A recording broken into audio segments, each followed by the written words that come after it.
Olá pessoal, meu nome é Raquel Pelacani, professora de História aqui do curso Supermódulos, e hoje a gente vai dar continuidade aos nossos conteúdos, certo? Na aula de hoje a gente vai falar sobre a Revolução Inglesa, tá? Na verdade, alguns autores eles dizem que não é a Revolução Inglesa, são as revoluções inglesas, porque a gente vai perceber que esse grande movimento, né, que acontece no século XVII, ele é composto por 4 pequenos movimentos. Somados, a gente acaba chamando tudo isso de Revolução Inglesa ou Revoluções Inglesas. Então, se vocês se depararem com esse termo nas questões, fiquem tranquilos, é uma opção mesmo de cada autor. Bom, como eu falei para vocês, século XVII, né, de 1640 a 1689, é o corte temporal que a gente vai ter. E antes da gente começar, eu gostaria apenas de assim, explicar para vocês exatamente o que consistiu a Revolução Inglesa. A Revolução Inglesa, ela foi uma luta para promover uma mudança. Como a gente sabe, a palavra revolução significa isso, né? Você promover uma mudança. E essa mudança dentro da Inglaterra, obviamente, né? A Revolução Inglesa consistiu numa série de movimentações realizadas principalmente pela burguesia, desejando o fim do absolutismo na Inglaterra. Então, desde lá do Henrique VIII, da dinastia Tudor, que a gente tem o absolutismo inglês muito forte, certo? E o que vai acontecer? A burguesia inglesa, antes de qualquer outra burguesia do mundo, ela vai começar a ter um discurso político. É muito comum que vocês encontrem isso aqui, ó. Se eu tenho o absolutismo e eu vou ter uma luta contra o absolutismo, normalmente o aluno, e corretamente, o aluno pensa no movimento do iluminismo. Então isso daqui, ó, essa é uma relação que vocês podem fazer tranquilamente, com a exceção da Revolução Inglesa, tá? É só você pensar que o iluminismo é do século XVIII, o chamado século das luzes, né? E como eu disse a vocês, a Revolução Inglesa ela é do século XVII. Então, antes mesmo que os filósofos iluministas comecem a teorizar sobre a importância de se dar o fim ao absolutismo, antes mesmo que isso acontecesse, a Revolução Inglesa aconteceu, certo? Por quê? Porque a burguesia ela começou a desejar poder político.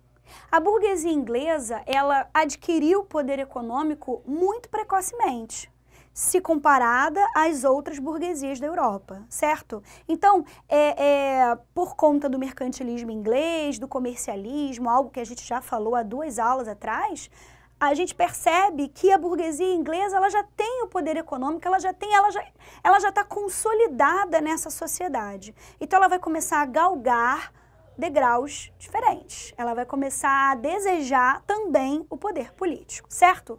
Bom, então, essa é uma realidade que não vai se encaixar quando a gente falar de Revolução Inglesa.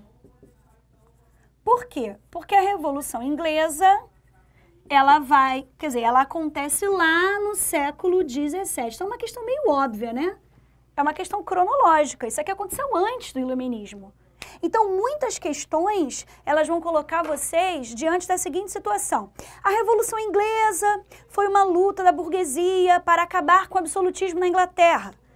Obviamente, a questão vai te direcionar a pensar que tem influência do iluminismo, mas vocês sabem que não tem. Adriano quase caiu ali. Pena que vocês perderam esse momento, mas eu vi, depois eu conto pra vocês pessoalmente quando a gente voltar, tá bom? Vocês viram que a câmera balançou, né? Adriano, não quero que tu corte isso, eu quero assim, esse momento presente na minha aula, por gentileza, tá? Voltando, gente. Eu vou me recuperar dessa cena e eu vou conseguir voltar. Voltando então. A Revolução Inglesa acontece no século XVII, não é influenciada pelo iluminismo, tenham isso sempre na cabeça. Bom, nesse primeiro slide aqui, eu trouxe para vocês uma linha do tempo, basicamente uma linha do tempo, para a gente poder começar a entrar em contato com todos esses movimentos, tá? Que constituem a tal da Revolução Inglesa, né? De 1640 a 1643, a gente chama de Revolução Puritana. 1643 a 1660, a República de Cromwell, iniciada pelo Oliver Cromwell, depois foi sucedido pelo Richard Cromwell.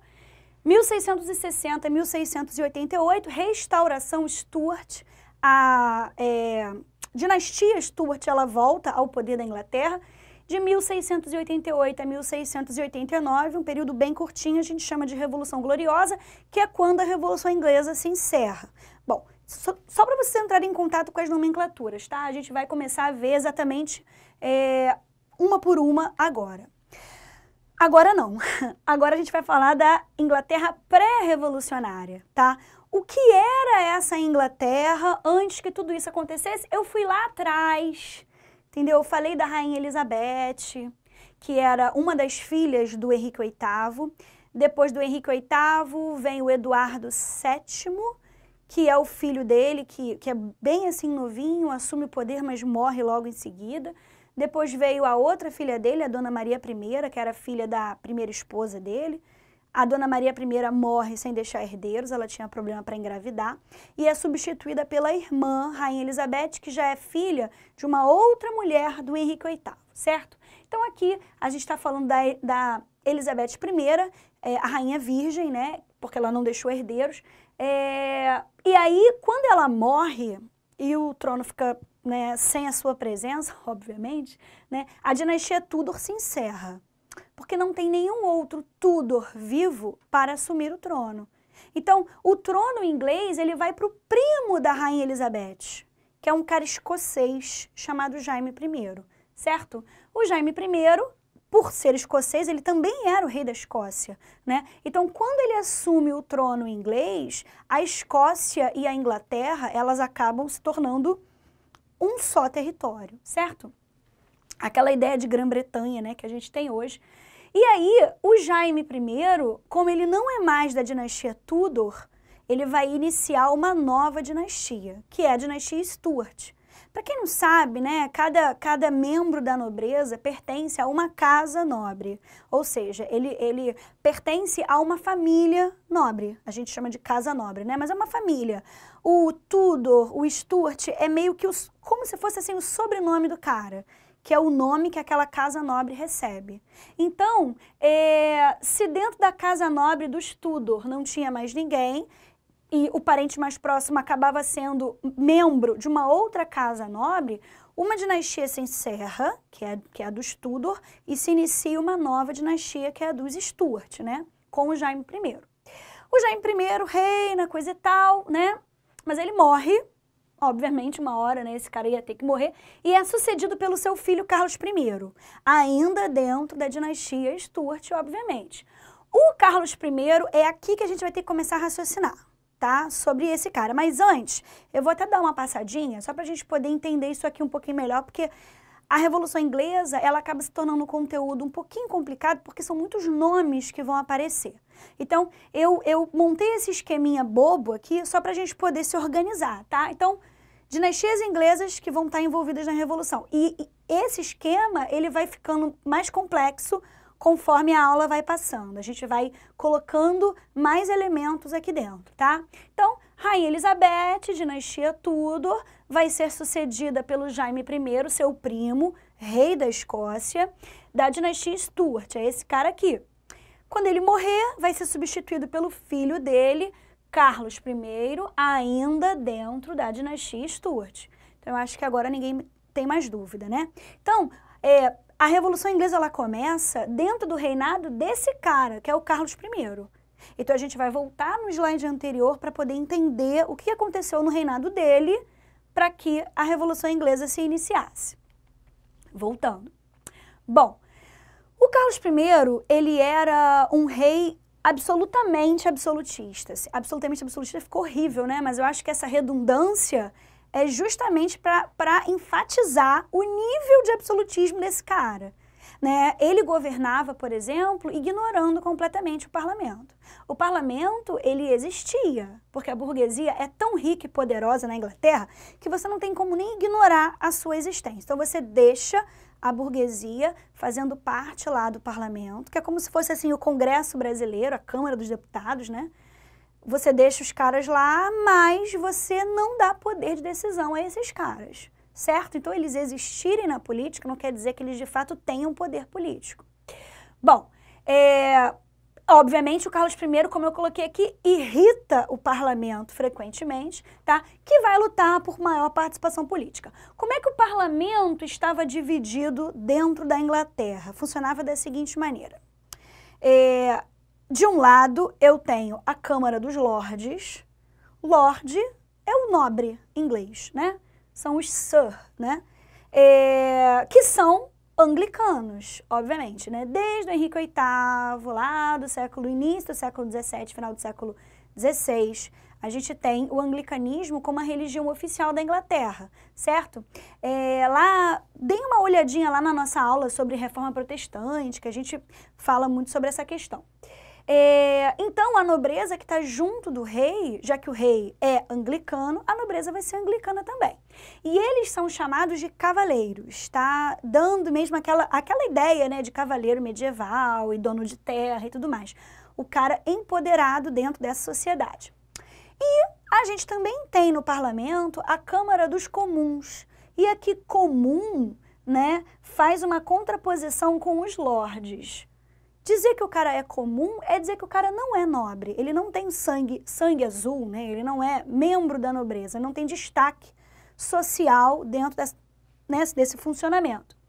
E, obviamente, burgueses calvinistas. A gente sabe que o calvinismo é a religião principal da burguesia porque vai justificar, vai servir como uma matriz ideológica para a acumulação de capital burguês, ok? Quer dizer, a acumulação burguesa.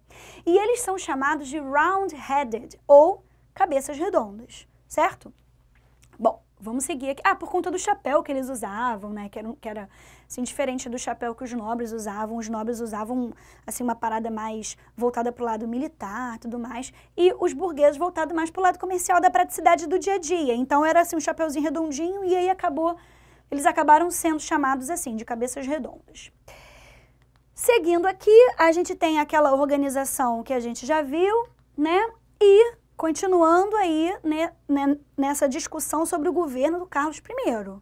A gente está dando prosseguimento. Bom, o Carlos I, ele vai se casar com uma mulher, né? Uma mulher francesa chamada Henriqueta Maria. Só que essa mulher, ela tem uma questão, ela traz, assim, para os olhos da burguesia, um grande problema. Ela é católica. Raquel, qual é o problema dela ser católica? Porque o rei é burguês. Desculpa, eu falei merda, né? Ih, eu não podia falar isso, né? Falei besteira. Agora já falei, né, gente? Então, essa aula hoje tá especial, né? O rei é anglicano. A burguesia é calvinista. Por que a burguesia vai se importar se a rainha é católica se o rei também é de outra religião? É anglicano. Gente, o problema é que a Igreja Católica, voltando mais uma vez na nossa aula sobre reforma protestante, a Igreja Católica, ela perseguia os burgueses de uma maneira avassaladora, né? Ela dizia que a acumulação de capital era uma prática pecaminosa, que emprestar dinheiro a juros também era pecado, que os burgueses iam para o inferno, etc, etc. Então, os burgueses tinham, assim, um ranço, né? Tinham uma questão a ser resolvida especial com os católicos. E ter uma rainha católica não era lá muito interessante para essa burguesia, né? Bom, e ele se casa em 1625.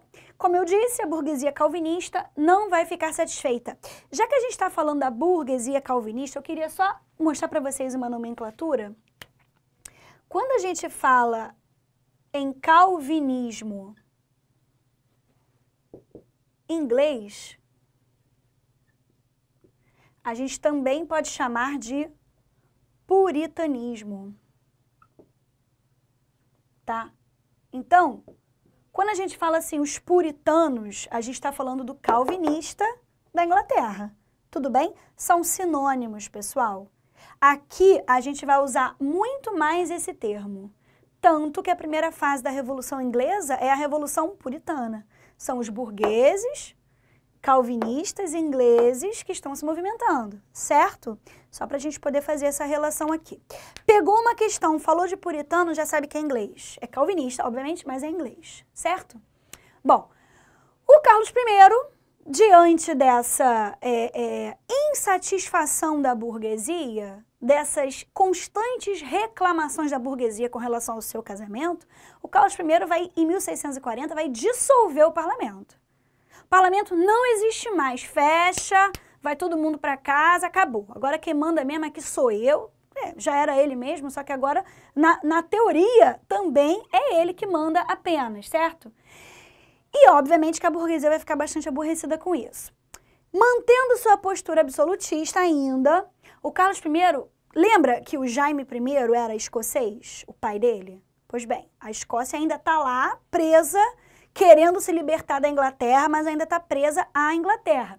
O que o Carlos I vai fazer? Ele vai impor o anglicanismo lá na Escócia, mantendo sua postura absolutista, né? Perseguindo católicos e calvinistas daquele país. Obviamente que os escoceses vão ficar absolutamente revoltosos, eles vão invadir Londres no início de revolta, certo?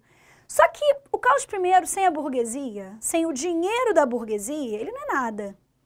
Então ele precisava muito do apoio da burguesia nesse momento para enfrentar os escoceses, precisava de grana para manter o exército funcionante, etc. Então o que ele faz? Ele pede ajuda, ele reabre o parlamento e pede ajuda financeira dos burgueses. Os burgueses pensam, agora é o momento, eu vou dar para o rei o que ele quer e depois eu vou cobrar o que eu quero. Os burgueses dão a ajuda financeira para o Carlos I, o Carlos I consegue enfrentar todos os escoceses e depois, na hora de cobrar do Carlos I o poder político, o Carlos I nega, obviamente. Esse cara é um absolutista clássico, né? Então ele não vai dar nenhuma participação para a burguesia ainda. Então vamos só recapitular aqui. Para enfrentar os escoceses, o rei necessita de verbas, ou seja, do apoio financeiro da burguesia. Para tal, ele reabre o parlamento, que aprovou o aumento de impostos, auxiliando o rei. Grana, né? Agora, reaberto, o parlamento exige mais participação política, mas o rei nega. Então, diante dessa negação, a burguesia inicia um movimento na Inglaterra chamado Revolução Inglesa. A primeira etapa dessa revolução vai começar agora. A gente chama de Revolução Puritana. Por quê? Porque são os burgueses da Inglaterra, os calvinistas ingleses, que vão tentar acabar com o absolutismo. Ok até aqui? Bom, seguindo aqui, eu acho muito importante a gente falar sobre isso, porque o aluno ele tem a sensação o tempo inteiro durante a Revolução Inglesa que o povo não participa. Eu até poderia dizer, o povo quase não tem participação, porque existe participação, mas é uma participação muito pequenininha. Só que as questões sabem que essa participação, mesmo que diminuta, ela existiu. Então a questão vai te cobrar isso. Então não adianta eu passar despercebido por isso, certo? A gente precisa falar nessa pequena participação popular. Quem protagoniza é a burguesia, eu posso até, sei lá, tentar quantificar, mais de 90% de participação é burguesa, mas a gente tem lá quase 10%, né, de participação popular. O povão em massa não sabia nem direito o que estava rolando, mas eu tenho uma parcela das camadas populares um pouco mais politizadas, né, que vão assim, buscar essa participação. E sobre isso que eu vou falar agora, depois eu volto lá no que a gente ia ver antes. Esses populares, eles se organizam assim, como os diggers e os levelers, ou seja, escavadores, diggers. Podem aparecer os nomes em inglês também, tá? E os niveladores, que são os levelers, certo? Na verdade, escavadores por quê? Porque é uma camada popular, é um pedaço dessas camadas populares que são mais, como eu posso dizer, eles são mais revolucionários, eles são mais, são menos conservadores, são mais radicais. Pronto, me lembrei a palavra. São mais radicais. Então, eles querem escavar, eles querem abrir um buraco nessa revolução. Eles querem uma mudança muito mais brusca, certo? Que tipo de mudança eles querem? Eles querem reforma agrária. Eles querem redistribuição de terra. Se você tiver dúvida, é só você lembrar que isso é coisa de pobre. Reforma agrária só interessa a quem não tem nada. Quem tem alguma coisa não vai querer dividir, certo? Então, sempre que aparecer reforma agrária é aspiração popular. Sempre, sempre. E esses caras aqui, se a gente for pensar na religião, eles são protestantes, sim, eles não são católicos, mas eles são influenciados pelo movimento anabatista. Mais um assunto que a gente viu na Reforma Protestante. Mais um aspecto que a gente viu na aula de Reforma Protestante. Então é importante, se você não está conseguindo acompanhar muito essa questão do calvinismo, né? Agora eu falei do anabatismo, do anglicanismo, vale a pena voltar na aula de Reforma, porque sem você entender isso, vai ficar difícil entender a Revolução Inglesa, já que a Revolução Inglesa também dá conta de uma questão religiosa, certo? Não é só questão política, é questão religiosa também. Beleza, então, esses são os escavadores. Os niveladores, eles eram um partido também revolucionário, né, que também vai ficar do lado da burguesia, mas esses caras, eles vão querer uma mudança menos brusca. Eles vão querer nivelar, né, não a partir de reforma agrária, mas a partir de oportunidades de emprego e tal. Eles vão querer nivelar as condições sociais da Inglaterra, certo? Então, assim, eu vou fazer aqui uma relação muito louca, né? Se a gente estivesse falando de Revolução Russa, por exemplo, eu diria que esses caras se parecem mais com os bolcheviques e esses aqui mais com os mencheviques, né? Sempre que a gente for ter uma luta contra o absolutismo, os populares, eles sempre se dividem desse jeito. Uma ala mais radical e uma ala mais conservadora. A ala mais conservadora, que no caso aqui são os niveladores, é uma ala que fica sempre mais perto da burguesia, certo? Vamos voltar lá para a gente continuar falando da Revolução Puritana, né, desse início. Bom, então, como eu falei para vocês, né, o parlamento está bem aborrecido com o rei, não está nada satisfeito, então o que ele vai fazer? Ele vai promover uma guerra civil na Inglaterra. Gente, guerra civil é uma guerra dentro de uma mesma civilização. Então, se eu digo que é uma guerra civil inglesa, é inglês contra inglês. É um conflito totalmente interno, certo?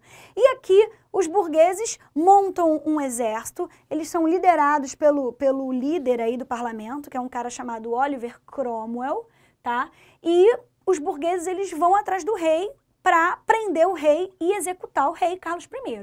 O rei, como ele tem ascendência escocesa, o que ele vai fazer? Ele vai fugir para a Escócia, porque tem parente na Escócia. Vamos lembrar que o pai dele é o Jaime I, escocês, né?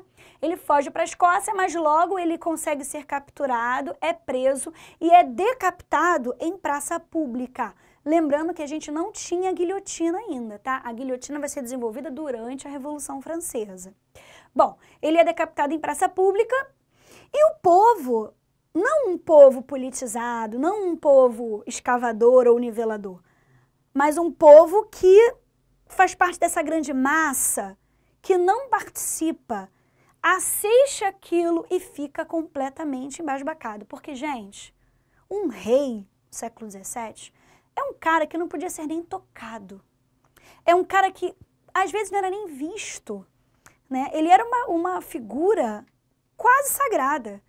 E, de repente, você vê alguém, um burguês, com uma lança e a cabeça do rei espetada na lança e a cabeça sendo exibida para a população, as pessoas ficaram completamente atônitas com aquela situação, né? Então, assim, essa obra aqui, essa pintura, eu acho que é bacana porque ela tem vários aspectos a serem analisados, né? Aqui a gente tem a grande cena, que é o rei já sem a cabeça, o corpo dele já sem a cabeça, né? O seu carrasco segurando a cabeça e tudo mais, que seria o Oliver Cromwell. Aí aqui a gente tem esse detalhe do Oliver Cromwell segurando a cabeça do Carlos I. Do lado de cá, o Carlos I ainda vivo, né? Aqui embaixo a gente tem os outros burgueses assistindo a cena. E aqui o detalhe dessa mulher popular, assim, devido às suas vestes, ela está de avental, então ela deve ser uma trabalhadora urbana. Ela observa a cena, passa mal e desmaia. E aqui a gente tem esse detalhe. Ou seja, a pintura, que é uma pintura, né, do século XVII, a pintura já está exibindo, já está chamando a atenção para o choque que a população levou. Então é algo que a gente precisa enfatizar também. Então, a Revolução Puritana foi isso, foi esse momento aí de perseguição do Carlos I, prisão do Carlos I e execução do Carlos I, certo?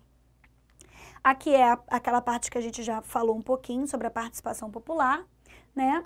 E agora é a segunda fase, é o início da segunda fase da Revolução Inglesa, que a gente chama de República de Cromwell. Eu havia dito a vocês no slide anterior que o Oliver Cromwell, né, o chefe do parlamento, ele protagoniza a Revolução Puritana. E agora, se os burgueses estão no poder, nesse momento que eu não tenho mais um rei, e está se instaurando uma república na Inglaterra, quem está no poder é esse cara aqui, o Oliver Cromwell, o cara que liderou toda a Revolução Puritana. Bom, como eu disse a vocês, ele vai ser também o líder desse exército puritano que vai ser formado, que executa o rei, tá? E ele vai representar a burguesia, obviamente, né? Ele vai instaurar uma república na Inglaterra, coisa que a gente também já falou, vai se tornar o líder dessa república. Cromwell, ele tem uma postura bélica, militarista muito forte, né? Então ele vai basear o seu governo em muitos momentos nessa sua postura de autoridade militar. E ele vai retomar o controle sobre a Irlanda. Então, assim, militarmente falando, a Inglaterra ela dá um passo a mais, assim, ela se torna um pouquinho mais poderosa, mais do que ela já era, né, militarmente. Vai iniciar o processo de independência, vai retomar o controle sobre a Irlanda, que está tentando se tornar independente. Isso aí é uma parada que aqui, assim, sempre acontece, sempre vai acontecer. Se eu sou uma colônia e eu percebo que a minha metrópole está passando por dificuldades internas, esse é o momento de eu tentar alguma coisa, porque ela está enfraquecida. Então, Escócia, Irlanda vão sempre tentar se livrar da Inglaterra nesses momentos aqui de Revolução Inglesa, porque afinal de contas a Inglaterra está lidando com problemas internos e aí de repente deixa de olhar um pouquinho para a sua colônia, né, ou para o seu protetorado, enfim, para o seu território, né, que havia sido anexado anteriormente. Então, a Irlanda tenta e não consegue, tá? Porque o Carlos I ele vai retomar o poder sobre ela. O Carlos I não, o Cromwell. O Cromwell, gente, ele vai ter uma postura muito assim feia, sabe? Porque ele é o líder da burguesia, mas na hora que ele tá no poder, ele vai dar uma leve rechaçada política na burguesia. É aquela frase, né, que é conhecer uma pessoa dê poder a ela. E o Cromwell, ele deu uma leve decepcionada, né? O Cromwell, ele vai ajudar a burguesia economicamente, mas politicamente, que é o que a burguesia quer de verdade, ele não vai ajudar, né? E como vai ser essa ajuda econômica? Ele vai criar os atos de navegação, né? Os atos de navegação, eles dizem o seguinte: todo e qualquer país que quiser fazer comércio com a Inglaterra só poderá realizar esse comércio a partir de uma embarcação inglesa. Ou seja, se, sei lá, Portugal quisesse fazer comércio com a Inglaterra, Portugal vai ter que comprar um navio inglês para realizar esse comércio. Isso, né, dá uma moral muito boa na construção naval inglesa. Isso dinamiza a Inglaterra nesse sentido. Então, lembrando que todo mundo queria fazer comércio com a Inglaterra, porque a Inglaterra detinha as principais rotas comerciais, todo mundo vai começar a ter que adquirir navios ingleses, né? Então, isso dá um upgrade aí nos burgueses, no bolso dos burgueses. Mas a política mesmo, por enquanto, nada. Por enquanto, nada. A burguesia pressiona o Cromwell, mas ele fica se esquivando e tal, e dá esse cala-boca que são os atos de navegação. E para piorar, o Cromwell, ele vai se auto-intitular Lorde Protetor. Isso é muito grave, gente.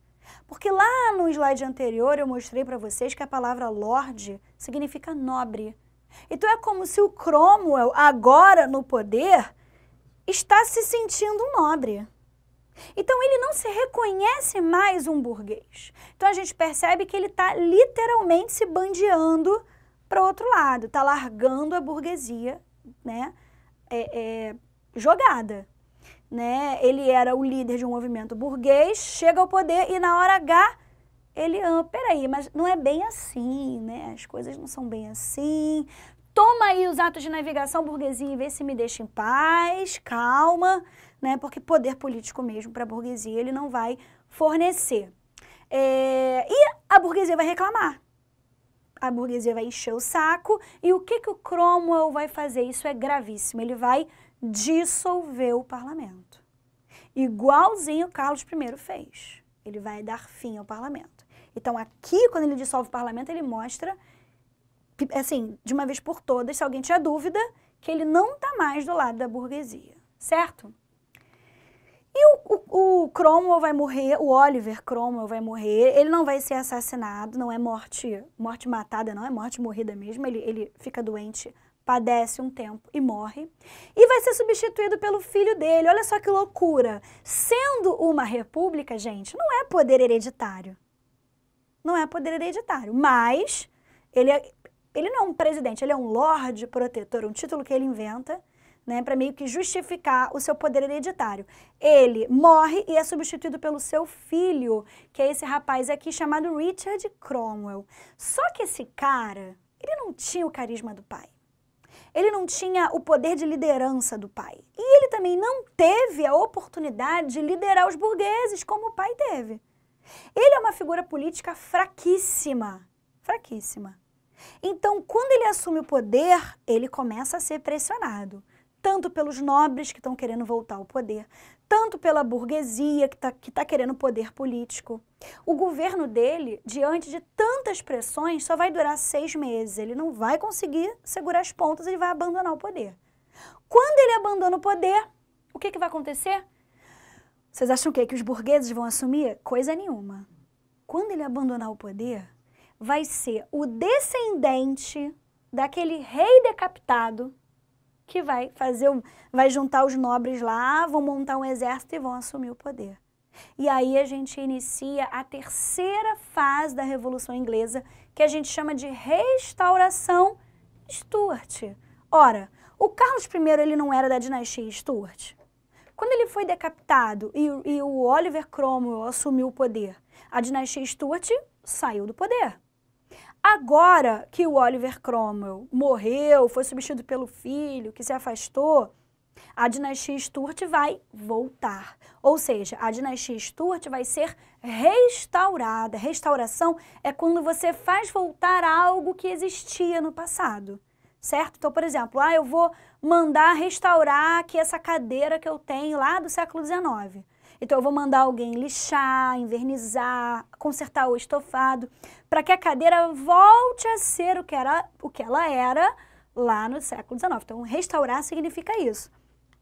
Então, a restauração Stuart é quando eu tenho a dinastia retornando. Aí vocês devem estar pensando, meu Deus do céu, tudo isso para o cara voltar ao poder? Não o cara, porque o cara morreu, né? Mas o descendente dele, o filho dele vai voltar ao poder. Tudo isso aconteceu para nada? Calma, gente, ainda tem a quarta fase. Calma, a gente está na terceira. Então, como eu disse a vocês, com a renúncia do Richard Cromwell, Carlos II, filho do rei decapitado, assume o trono da Inglaterra, que é esse cara aqui. O Carlos II, ele não é besta. Ele viu o que aconteceu com o pai dele, que foi decapitado em praça pública. Então, ele também não vai assim, cometer os mesmos erros do pai. Ele vai cometer outros erros, tá? Mas os do pai não, porque ele aprendeu, né? Então, ele não vai ser um rei absolutista, assim, que, vai manter o parlamento dissolvido e tal. Não. Ele vai permitindo que a burguesia tenha uma participação aqui e ali. Não era o que a burguesia queria, mas já era alguma coisa, entendeu? Para um rei, num momento de absolutismo, isso já é muito, certo? Então, já era uma grande dificuldade para ele, né? Só que ele tem um pequeno problema. Vocês lembram que eu disse que o pai dele se casou com a Henriqueta Maria, uma francesa católica? Pois bem, o pai morre e ele e o irmão, o Jaime II, são criados por uma mulher católica. Então, obviamente, eles são católicos, né? Então, a Inglaterra tem um rei católico e um parlamento calvinista e uma nobreza anglicana. É claro que isso não vai dar certo, né? Quer dizer, os anglicanos não estavam nem aí, né? Os nobres não estão muito aí, desde que os seus privilégios sejam garantidos para eles. O cara pode ser até satanista, tá tudo bem, né? Desde que eu tenha aqui os meus privilégios, tá maneiro, o cara pode ser o que ele quiser. Agora, para a burguesia, isso significa muita coisa, né? Ter um rei católico. Se ter uma rainha já incomodava, agora imagina um rei, né? Então, a burguesia, ela não vai ficar muito satisfeita com esse cara aqui.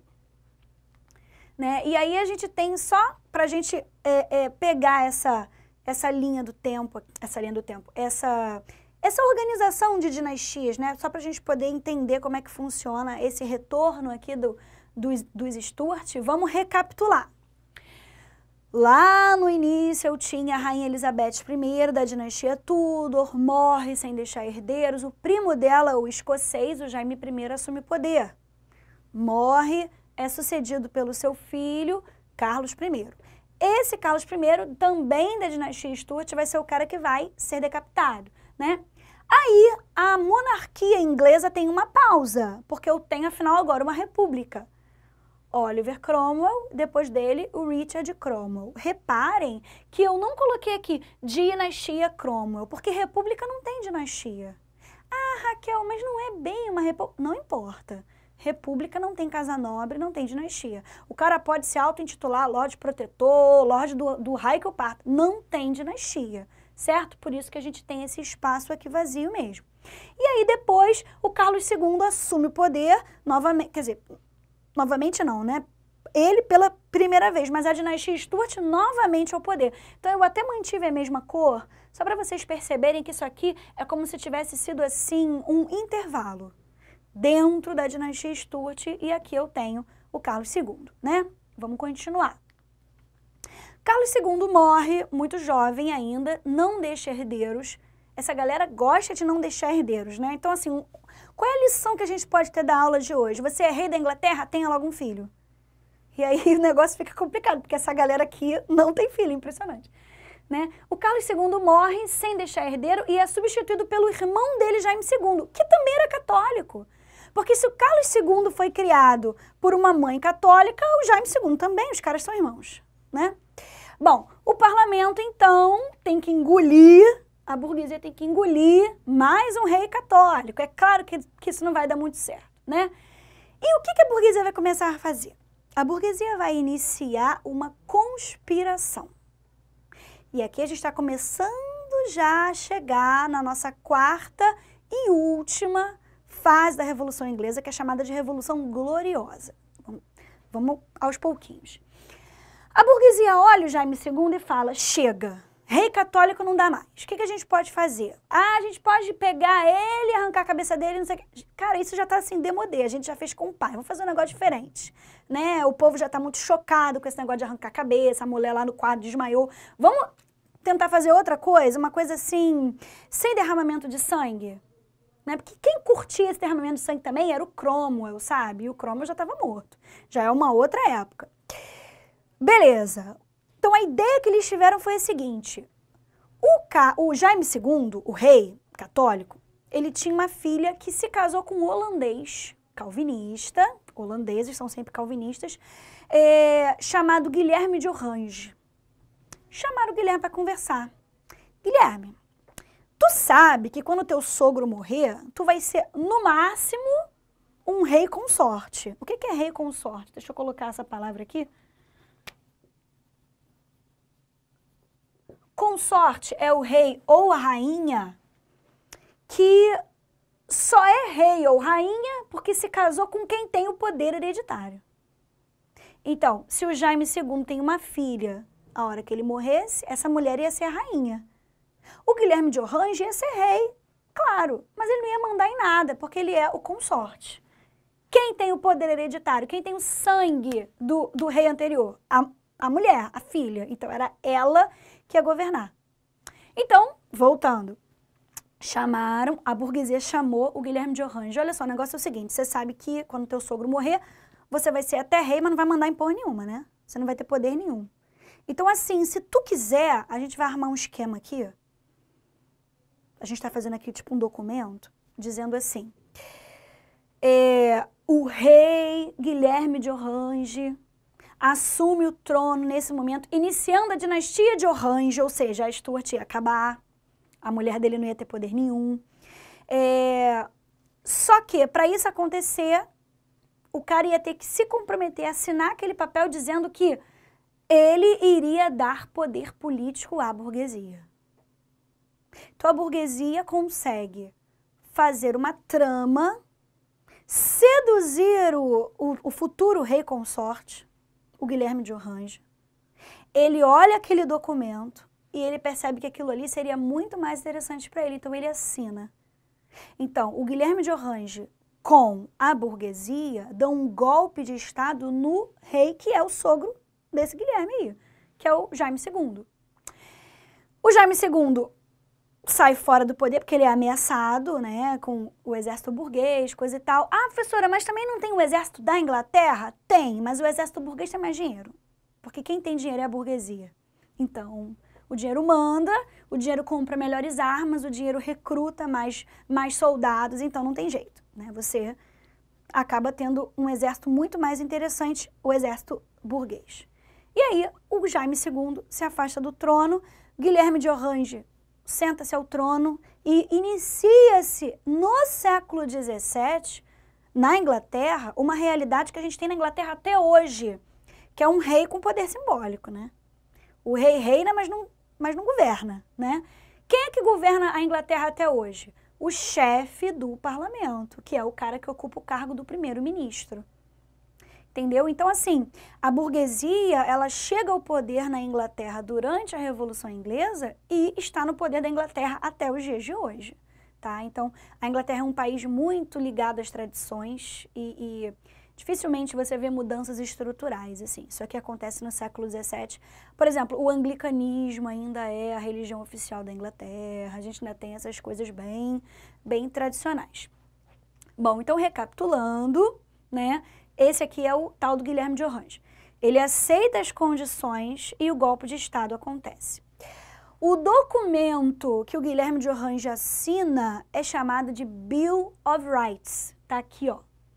Que em português significa a Declaração de Direitos. Eu estou trazendo esses termos em inglês porque eles podem aparecer nas questões. Muitas vezes o termo aparece em inglês. Então é importante que vocês estejam familiarizados com eles, tá? E essa é a Revolução Gloriosa, né? Então, se a gente recapitular aqui, né, a gente vai ter dinastias inglesas envolvidas na Revolução. Dinastia Tudor, como a gente já viu, lá, eu até trouxe aqui lá desde o Henrique VIII para a gente poder se completar, mas mantive a Rainha Elizabeth. Dinastia Stuart, o intervalo dos Cromwell e a volta da dinastia Stuart. O Guilherme de Orange, quando ele sobe ao trono, ele ainda é um Stuart, mas aí ele sobe ao trono, rompe com a família Stuart e inicia uma nova dinastia, que é a dinastia de Orange, né, assim, inglesa. Bom, pessoal, então, por que o nome é Revolução Gloriosa, né? Isso é algo também importante da gente falar. O nome é Revolução Gloriosa porque a burguesia atinge a glória, atinge o que ela queria desde o início sem nenhum derramamento de sangue, né? Apenas com uma conspiração política. Isso acontece, diferente do que acontece lá na Revolução Puritana, né? Então vamos lá recapitular. Revolução Puritana, Carlos I sai fora do trono porque é decapitado, inicia-se a República de Cromwell, né? Cromwell morre, é substituído pelo filho, Richard Cromwell, que acaba abdicando, né, do seu cargo, e aí os Stuart, eles voltam ao poder. Só que agora são Stuarts católicos, né, desagrada a burguesia. Aí a gente tem a restauração Stuart. Desagrada a burguesia acaba tramando, né, todo um arranjo político, fazem um golpe de Estado, botam o Guilherme de Orange no trono sem quase poder, passando esse poder basicamente todo para a burguesia. E aí a gente tem a Revolução Gloriosa e a Revolução Inglesa se encerra, né?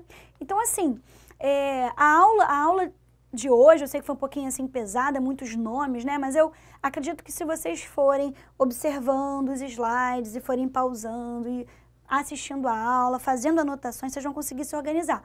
Lembrando que não existe influência do iluminismo na Revolução Inglesa, gente. Isso é primordial.